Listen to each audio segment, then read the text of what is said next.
English teachers' strategies in managing large classes. A case study. Abstract. Aim of the study. The aim is implied but not explicitly stated in the exercise. The focus is on understanding English teachers' strategies and student perception in managing large classes. Design of the study. The qualitative case study design is mentioned. Participants.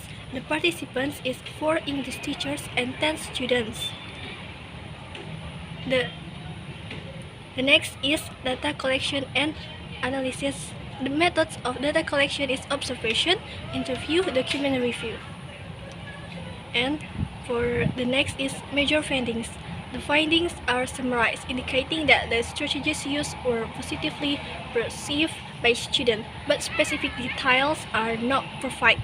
Introduction. The problem description. The problem that is described in light of existing knowledge, focusing on the challenges of managing large classes. Purpose of the study. The purpose is implied but could be stated more clearly. Gap in the literature. The gap is not explicitly mentioned. Research question. Research questions are generated and aligned with the study's focus.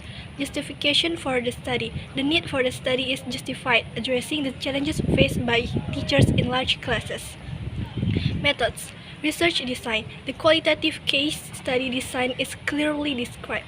For the participants, the characteristics of participants are mentioned, but more detail on selection methods will enhance understanding. Context of the study. The context is briefly mentioned.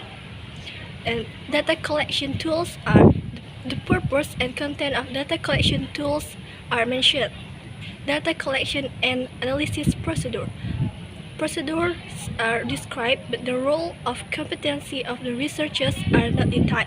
Finding respond to purpose. Finding respond to the study's purpose and are presented systematically. Support with quotation and or explain. The findings are support with relevant quotation and example, enhancing credibility.